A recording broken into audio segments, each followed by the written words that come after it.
Dynazenon. Dynazenon?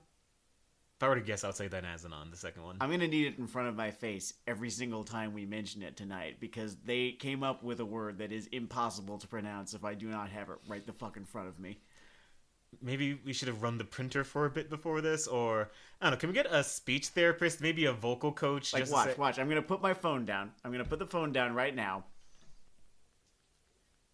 It's called Fuck! See, I want to go to a speech therapist and tell him, hi, I semi-professionally talk about shows Dynazeon? developed No, it's by fringe creatives in one country the Principality of Zeon. and translated by borderline failures in another. Why is Trigger doing this to me? They already did Darling in the Franxx to me. As I'll say, they've done way worse. Your wallet is intact. Your rib cage is intact. You're not bleeding anywhere. I feel like an idiot. I feel like such an asshole whenever I have to say this thing's title. I almost want to run a poll. Like, is it Dynazenon or Dynazenon? They haven't said it in the show in the episode we watched, right? No, they totally did. They totally did? Okay. They totally did. But a whole lot of things happened in that episode. I think... Like, a lot of things happened in that episode, and they explained very little of it because it's going to be that kind of show where, you watch it, you watch the full core. I think it's probably going to be like 13 episodes, and then you go back and watch it again, and it'll be like, I see. It's like, I see the mystery unfolding together. Now their full psychological interiority. Okay, Trigger. Now their full, strong, screaming feelings are displayed before me. Now, ladies and gentlemen of the world. No. A new season of Weeb Shit is upon us. Dynazenon. And I've got to say... I got it right. Yes! We can do it! We can win! Alright. New season of Weeb Shit's upon us. Mm-hmm. It actually, at a glance, looks like a decent spread. There are still a bunch of isekai things that my eyes I don't glaze give over. a shit about any of that. I don't even think I'm going to review them because I look at them and there's some kind of Russian Central Authority memory hole thing happening. I feel like we do not want to, like, do a Namek thing for the Weeaboo Hell Isekai arc.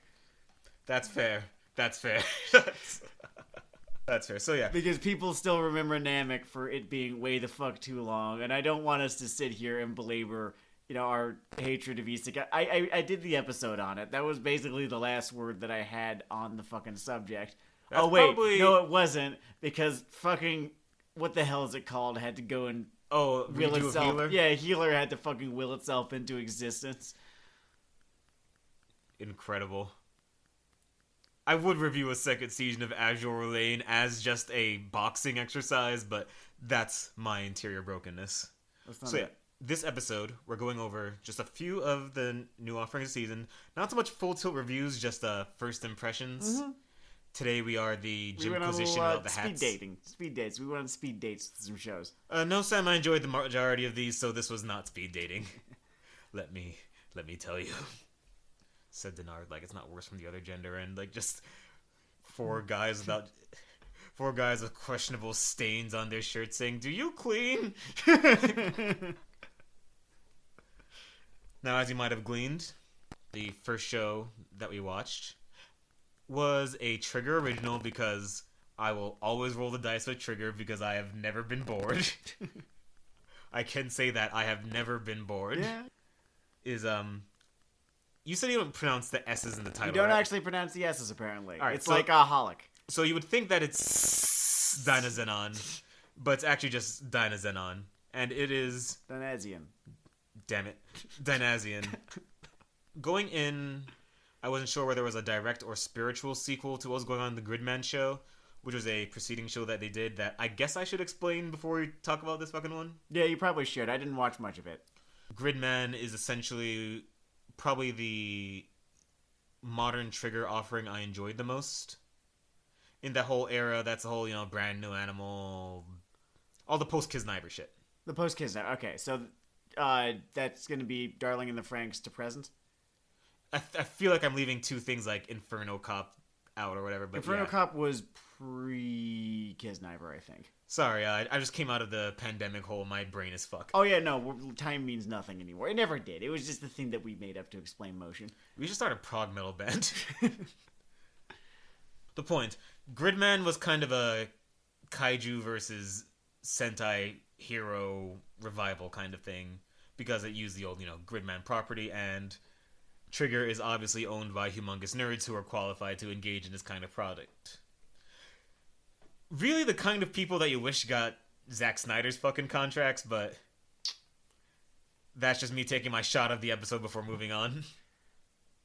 What I know from, being in the Weeabosphere about Gridman and not having actually watched Gridman is that the only thing that the fucking community really took away from that show was the female lead and her legs. They wouldn't shut the fuck up. Female lead was two-directional fan bait. First, there was just the core premise that she was essentially a fanboy of kaiju-type things who didn't regard the consequences of what she did as people, and so was one of those, Watchmen-type antagonists or what have you. And no, not her. No, the one in the shorts. I thought she was in shorts. Wait, are we talking about the purple-haired one? No, the other one. Oh, different. Okay, yeah, her. Not the quasi. I would totally be misusing the word Fujoshi. Not the quasi Shudden type. Okay. No. Oh, the ally one. Yeah. Who has the sweater and the shorts? Yeah. No, that is the main cultural byproduct of that show. That in is the Weeabosphere. Fucking hilarious. They just want to be sandwiched by them. Man. If dating apps worked, it would just kill a quarter of the anime industry. This overnight because apocalypse. Dating apps don't work was why the anime industry is able to exist the way that it does. That is true. And I have this sort of half resentment, half awe, respect. I'm not sure what it is. Do you think that the Match Group is owned by animation fanboys? It's no one emotion that I feel about this thing. Let me tell you.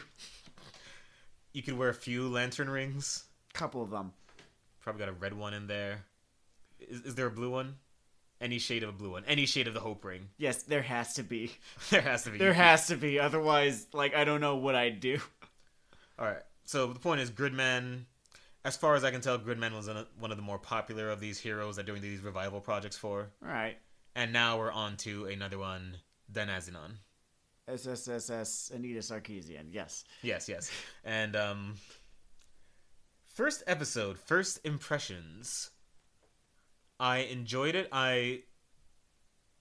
Is it wrong to say I'm kind of worried about them repeating themselves when it's explicitly a continuation in a way, but maybe.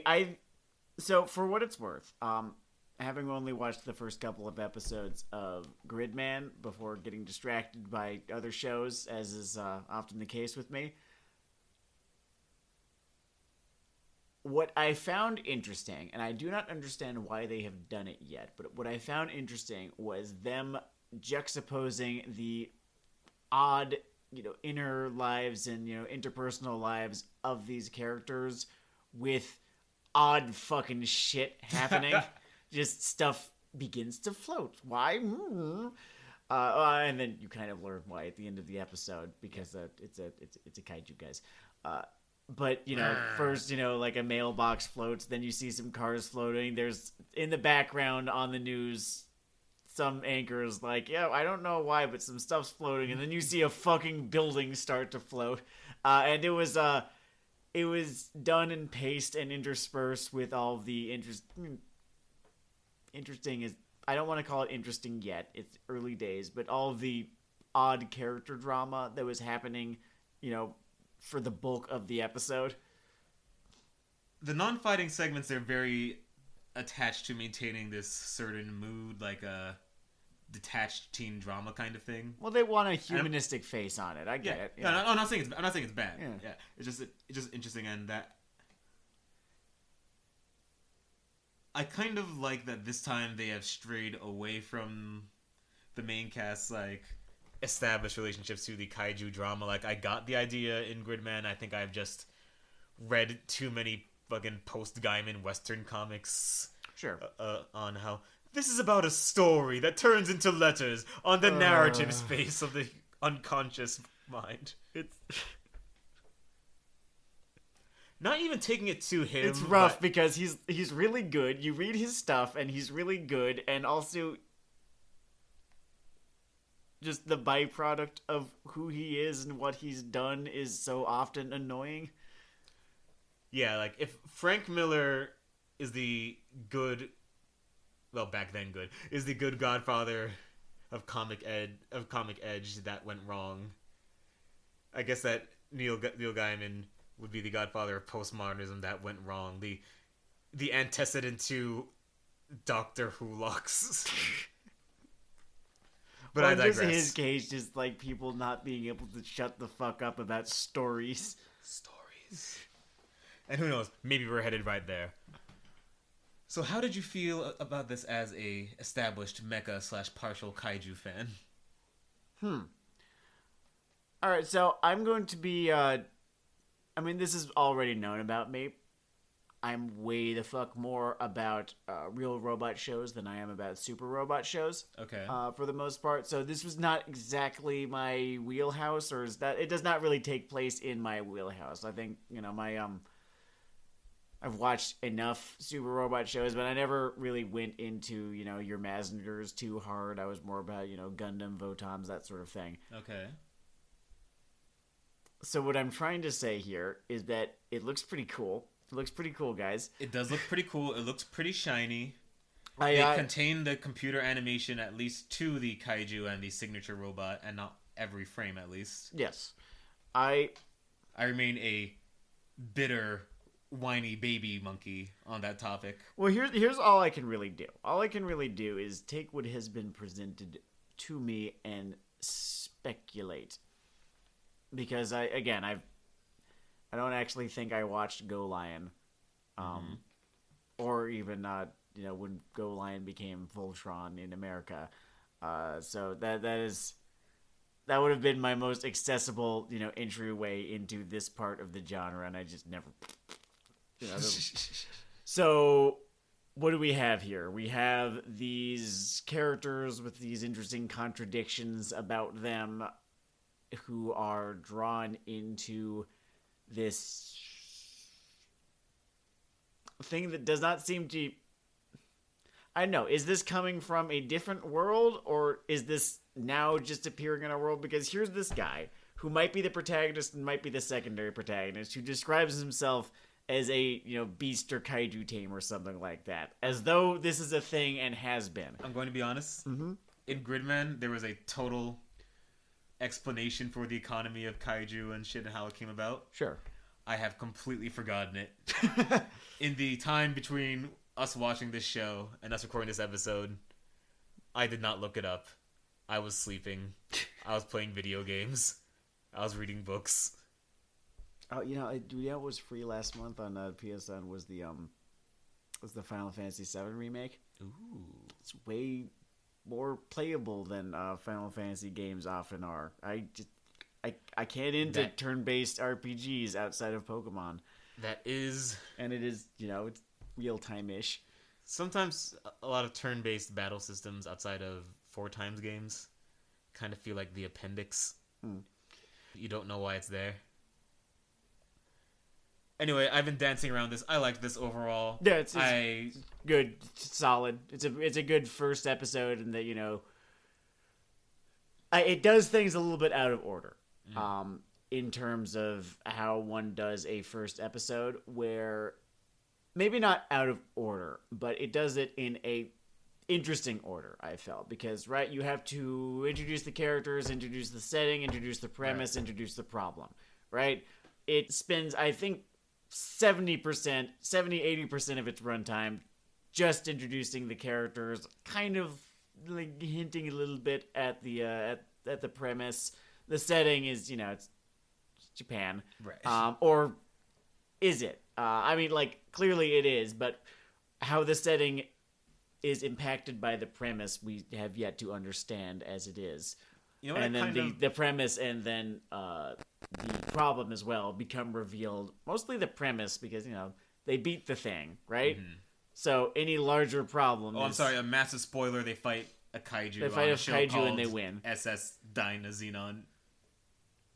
I know. I think you were correct. Yeah. Holy shit. No. I think Dennard. Oh god, I stole it from you. I stole the name from you. You can't say the words anymore. As Dynasty. I don't know. So you know what JR was shot. I can't remember about who the shot show's JR. existence. I wasn't alive for that. What I like about the show's existence. It's not so much a text level theme or even a subtext theme. I think I'm just psychologically projecting it onto the show. But they do this whole thing of this reboot of just like taking modern storytelling tones, tropes, whatever, putting these old things in them that they love, right? Yeah. And I just imagine, just in this guy's mind, all of this teen drama, psychological trauma stuff is just this cheese on a mousetrap, and he's staring at the bushes waiting for people, and he's about to just throw his entire toy collection at them as soon as... Yeah, I'm imagining like he's actively holding a fucking Mazinger model, stroking it like a kitten. Like, soon. So I would gamble on the show being at least alright. Yeah, it'll be fun. I have the feeling, it could turn around on us, and honestly, even if it did, the stakes are pretty low, so whatever, go for it if you want to be shit. I address this show when I say this. But I have a feeling that, once the 13 episodes are up, you'll probably thought, yeah, that was a pretty good 13 episodes. Yeah, and, we obviously cannot account for the risk of something going bunny drop and betraying you. It could go bunny drop. It could go Darling the Franks. It has what before. Else could go bunny drop? Could specifically go bunny drop? What could go bunny drop?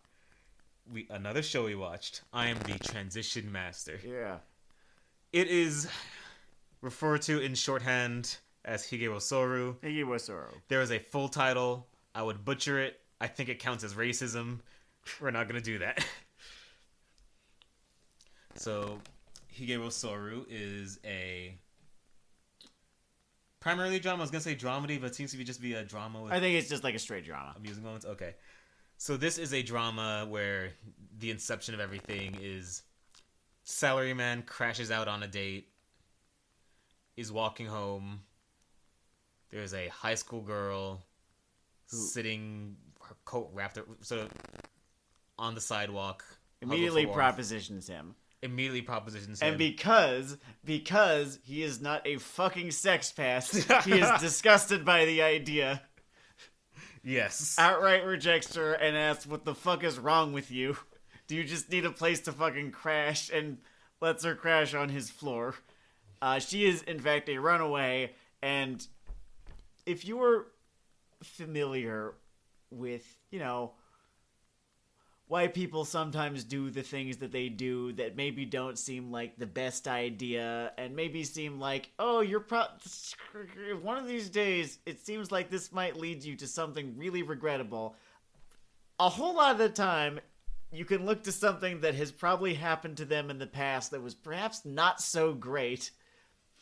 Perhaps, in fact, really, really not so great, and that is, I think, what this show is eventually sort of, getting towards is learning about these characters and why they are the way they are, and the kind of probably shitty things that have happened to them to make them the way that they are. Something can always pull the rug out from under me, because I'm known for making fantastically bad bets. Mm-hmm. But even with my track record, I would lean towards the topic this is probably heading toward being some variation of the closet discussed by Patton Oswalt. Yes. It is... That was my first thought. I can't really say that I'm usually right about this sort of thing, because I don't really make a habit of being like, ooh. Yeah. Step right up there, taking your bets. So what'd you think of its execution of this moment? The first couple of fucking minutes of this show really made me... I've never even fucking been to an izakaya place. And I fucking miss going to izakaya places because I will see them in anime. I will see people go to them in anime, like the Love Is Hard for Otaku show. I can't remember its like name. That one, the one. Yeah, I remember. Yeah, that one. Where they will fucking go to izakaya a whole lot, and it looks like the most fun I've ever seen anyone have. Mm-hmm. Do you think Cheers had that effect elsewhere? I don't know. I know the places like it exists. I know there's a izakaya place in LIC. I'm pretty sure there. I mean, I think that you have just a general desire for more anime like specifically targeted towards grown-ups. Yes, that is the other thing. And I remember 10 minutes into this episode where you have this adult who's acting like an adult. Maybe he has idiosyncrasies, certainly, but, you know, he makes adult decisions and not exaggerated child decisions that you will often see, shonen characters a whole lot of the time. This is very clearly a seinen make. And, you know, I look at it and I think to myself, this is neat. I like anime with adult characters. I would be fascinated to see what it would imply about the growing generation if this was just categorized as shonen. Mom, I want to watch my coming-of-age drama about the sad girl who's adopted by the guy with the sex trauma. Can we put that on? No! Oh my god, what the fuck? Go watch Kimono Gien. What the fuck is wrong with you? Look, there's a fox girl. Just slams the door. I thought the show was alright. I think it's alright, right? Pretty good. I think that this first episode, and I get it, hit the premise, but they definitely sort of hit this one beat a few too many times of the humor value / implicit sad value of her being like, do you want to go to Uncle Touchy's closet with me? And be like, no, I don't want to. Jesus. And I get it, because it's a scene, it's an idea for a scene that works. Like, how many fucking people did? Fuck them.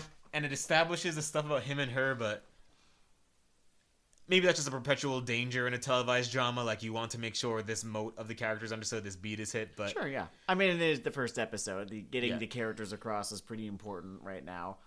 The thing that I wonder is, okay, you've got this premise. What are you going to do with it? Because one must wonder, how much they are able to squeeze out of it. Yeah, unlike the prior show, I wouldn't necessarily be able to make a gambler's bet on this improving or declining. Yeah, it could crash and burn real fucking hard. They could make some very poor decisions, and this ends up being not so greatly remembered. Something that I'm going to cover before you this time, because sometimes I like to pick the basketball. Yeah. As far as the animation goes, whenever they try to do the Sakuga pre-thing where they cheap out on a scene to try to make one later on better. Yeah. The scenes they cheap out on, the mouths, it looks like a fucking VTuber. It's noticeable. Yeah. I can't fucking get over it. VTubers is now on that list, along with things like K-pop and Roblox, of shit that scares me and I don't want to understand and I wish didn't exist. VTubers don't scare me, because that is a medium for shit posting. I can get behind that. Mm-hmm. Roblox don't scare me, because I saw Legos, I saw Minecraft, I saw Newgrounds. Okay, I get the premise. Okay. Human beings who listen to most K-pop and hear anything but the accounting meeting that led to this group's existence. That scares me. The way that they form systems, right? Entire systems around a small group of human beings reminds me of nothing so much as very, very early feudalism, like in the late Roman period. That tickled me. Anyway, kicking the ribs of K-pop aside, I'm going to rate this one a coin flip. Yeah, I would call it a coin flip. It was competently set up, but I've seen shit that's been competently set up and then duty. Oh yeah, there's just bunny droplets left all over the room. We haven't even mentioned the dog fuck of the week, season 2 of Promised Neverland. Oh right, I've never seen such betrayal. What did they do? What did they do? Look at how they massacred my boy. I don't know what kind of Roose Bolton lifting his sleeve shit this was. I don't understand it. The thing was done. The manga was finished. Here's my theory. Conspiracy theory. There must have been a whole anime gate consumer revolt we never heard of, right? And people got threatened, doxxed, life ruined, whatever. And the director of this show was one of the victims of this consumer revolt that now just fucking hates anime people. and wants to be revenged. I don't know. It seems to me... I would not be surprised to learn about some fucking rumors-level drama that happened behind the scenes of this fucking production. Great. There's no reason for it. Like, I cannot find a reason for it. Well, some people... Did they only get greenlit for the second season and they were told, like, that's all you're getting, fuck you? Because remember the first season took off in a way that no one was fucking expecting. That show was basically the hit of the season. I can't remember what else was airing around that time, but I think I was watching that, Hiraka, one or two other shows, but that was the fucking show that season. It was a very Shonen Jump season. I think it was actually airing around the same time as third season of Attack on Titan. Ah. So I was getting my fucking episode-to-episode cliffhangers all over the goddamn place. I was having a grand old time. But you're going off your theory here? It just seems weird to me that they would make this second season as they did, unless they were told, you literally only have this season. We're only going to give you this 1 second season. Make it count. Yeah, I have no non-speculative answers to that shit. It's so fucking... My friend... It's actually fascinating to think about. It's fascinating to think about all the things that could have gone wrong behind the scenes of this. Like, forget that it was bad. Like, it was bad. I am pretty disappointed, but all of my feelings about it aside, I find myself more just fascinated with the drama that has to now exist, or that has to have existed for it to have come out the way that it did. So let's set a threshold for this. Okay. One of our favorite shows, Mobile Suit Gundam, number whatever. Yeah. It, 79. It, or Zeta Gundam, had to contend with the mechanical designer stealing the director's wife. And those shows came out well. They're both very good. If we assume just universal laws of social gravity, whatever happened had to be much, much worse than a designer stealing the director's wife. I don't know, that feels a little bit... I mean, it works for a gag, certainly, but it does feel a little bit like binary thinking. Like, not all... Oh, yeah, not all people are going to react the same way to the same things. But... I would love it if that is exactly what happened. I would love some fucking Fleetwood Mac rumors level drama that happened behind the scenes of this. Where, you know, the director decided that he was going to have a personal fucking vendetta against the mangaka or something. I will spoil your legacy. God, fucking assassins. Alright. They will remember only my second season. Let's get into our next first impressions.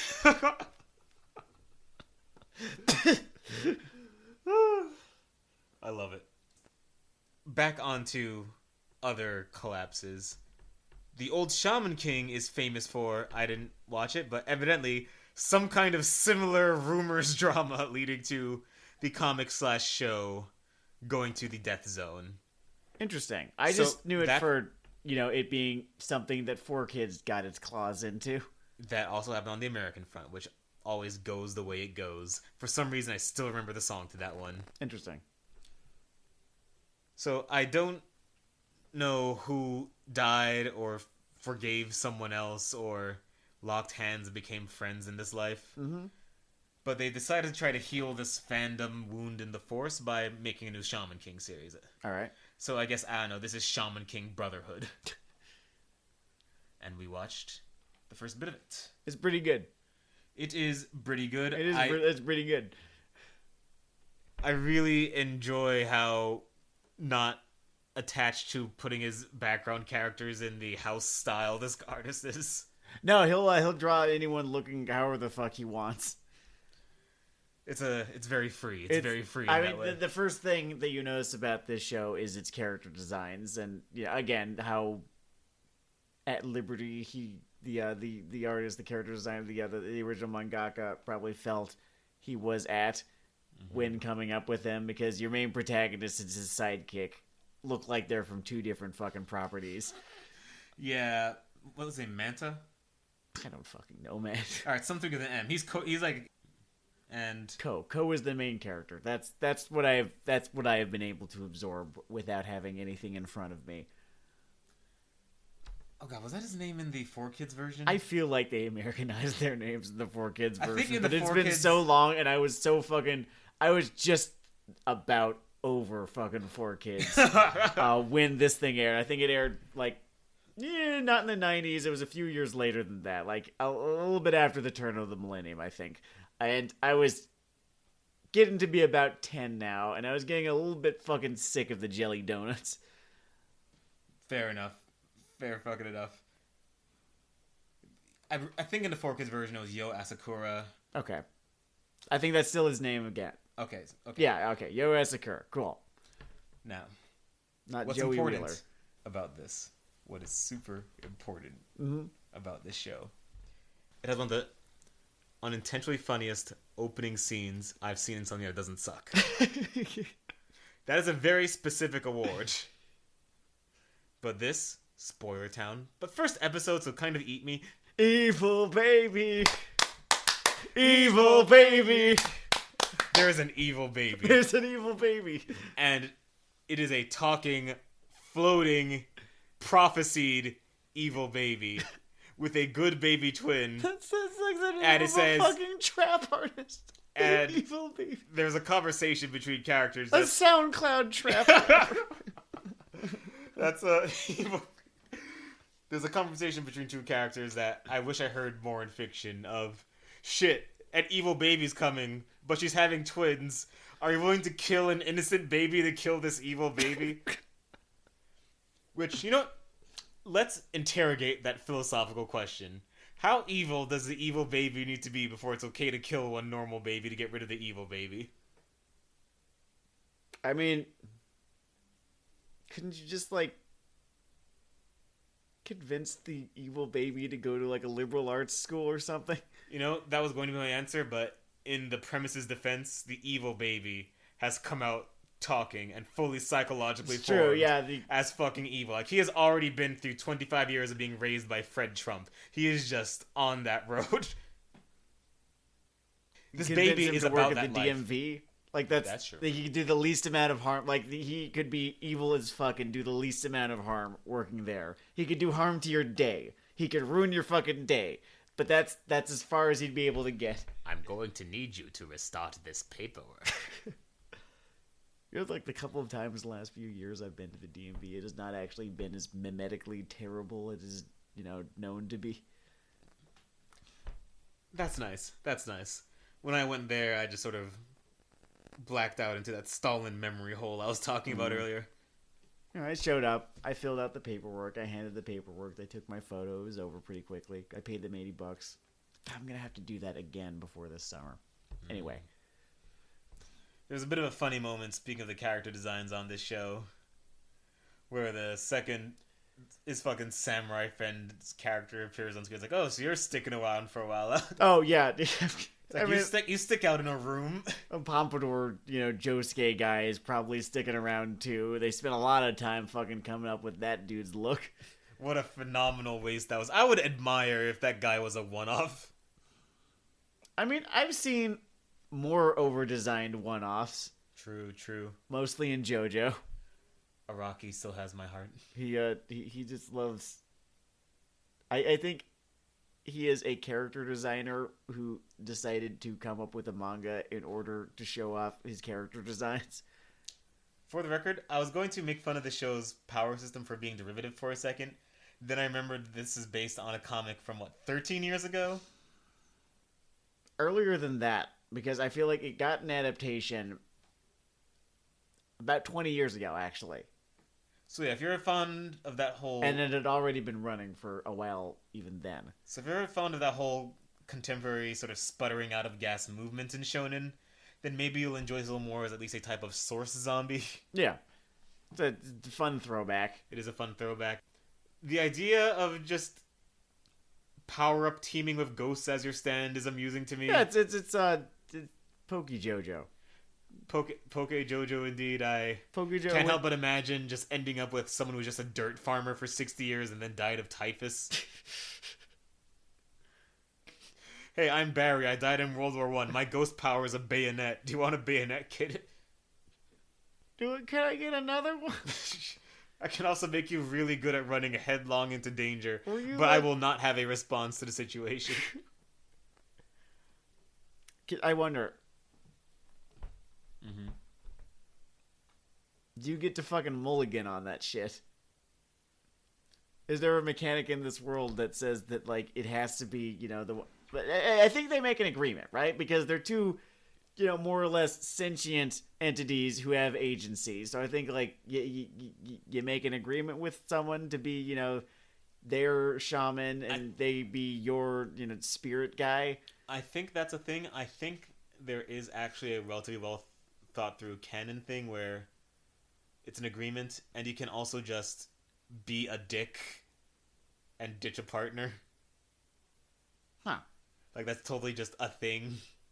Yeah, I mean, that makes enough sense. It feel weird, like the whole paranatural thing where, here's this tool. It chose you. Hey, you're a shovel guy now. You're like, your thing is a shovel. This is a book. This is your book. There's a ghost that lives inside of it. Oh, a paranatural gets the Weeaboo Hell seal of approval, by the way. Oh, it's so fucking good. It's just one of the better webcomic things that exists right now, yeah. Mercifully, the guy sets his own schedule so he doesn't have to kill himself at a magazine somewhere. Yeah, which is good because apparently his fucking hand damn near fell off. Trying to get it out at a magazine schedule. You go ahead and take your time. Try 4 whole hours of sleep. See how it fits you. And actually, his the schedule last I checked has been somewhat regular with, you know, the latest arc where he decided to focus on the conspiracy theory kid for a while. Ooh. Yeah. I haven't caught up in Parrot.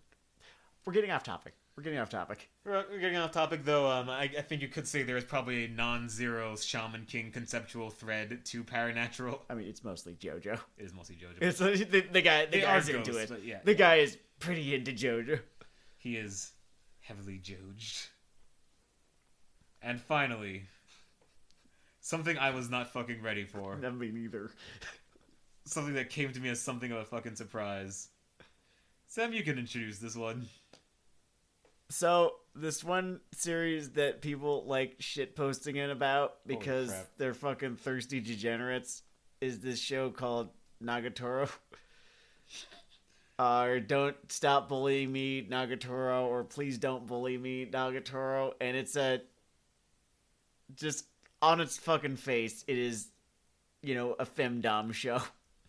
This is a femdom sketch comedy. I have never said those words before. And it was interesting because all I knew it for was its reputation and the character design of Nagatoro. It's become somewhat iconic in a small way within, you know, certain circles. Within its orbit, yeah. Within its orbit, it's become somewhat iconic over the last couple of years. It is a face you can show to someone as a reaction with implications. And I was like, oh, I know who that is. That's the bully girl. She has a fang.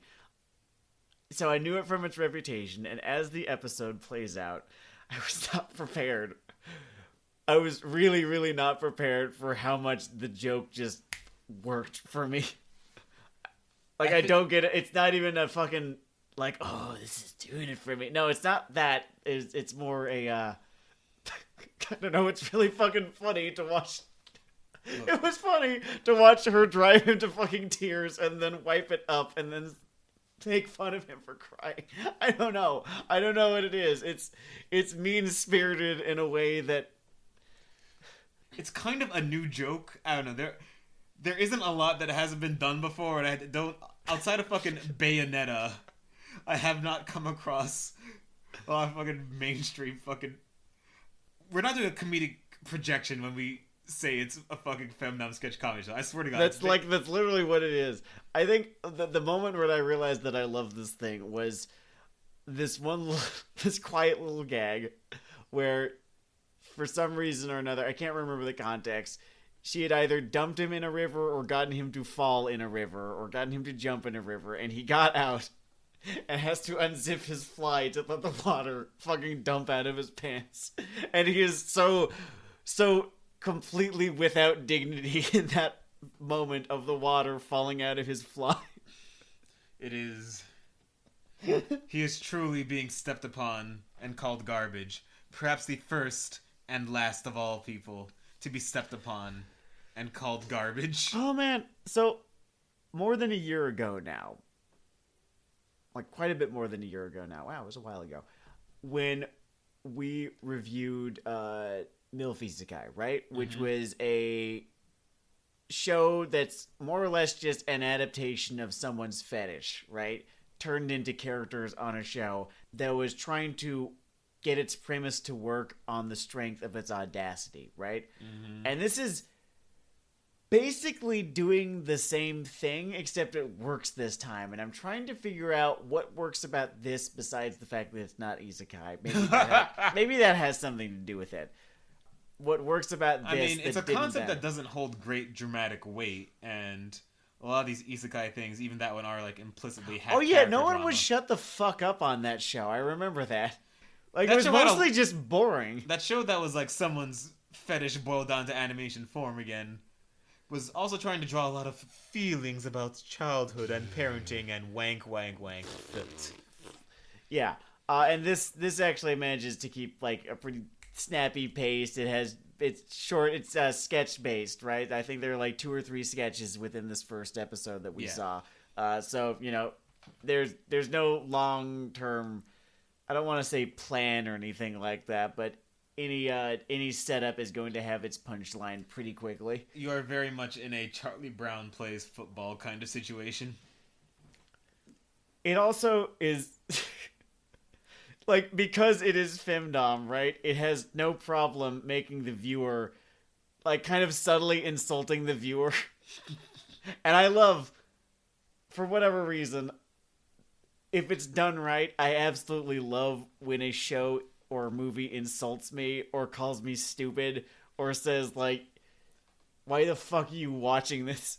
Well, that's because your interior self-esteem is intact. You won't start a whole fucking consumer revolt movement over being told that certain family lines aren't special. I was wondering if you would pick up on that, yeah. When the series creates this nameless protagonist and then calls him a pussy and steps on it. It's not that I'm getting off on it, but I am I do get it. It's very amusing. It's got a bit of a sprightly touch on its humor. I think sometimes it might draw an individual joke out a bit too long, but I think that might just be a question of, how many sketches should you adapt per episode? Sure, yeah. I think that is a question that Nietzsche Bros and Key and Peele answered perfectly. I miss both of them so much. Yeah. You still get stray sketches of the latter because they're like bread is buttered. I mean, I want to say that a combined 20 minutes of Toy Story 4 was an episode of Key and Peele. Great. It's great. They were the best thing about that fucking thing, and it was a great movie. Yeah, those toys have not missed yet. It's going to be weird if and or when that happens. I feel like they're done. Think they're...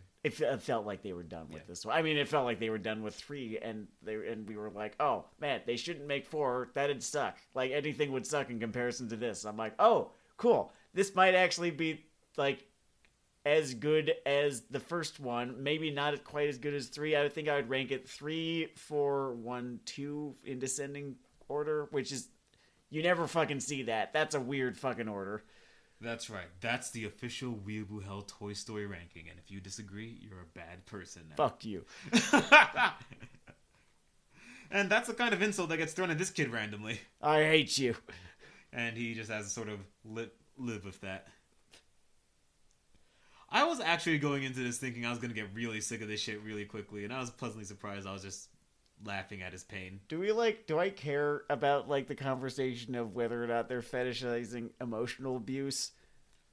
I don't think I care. Oh, do you feel that the impulse to murder and cannibalize someone is being treated lightly by the pursuit of a savage cat, of an innocent yellow bird that never hurt anyone?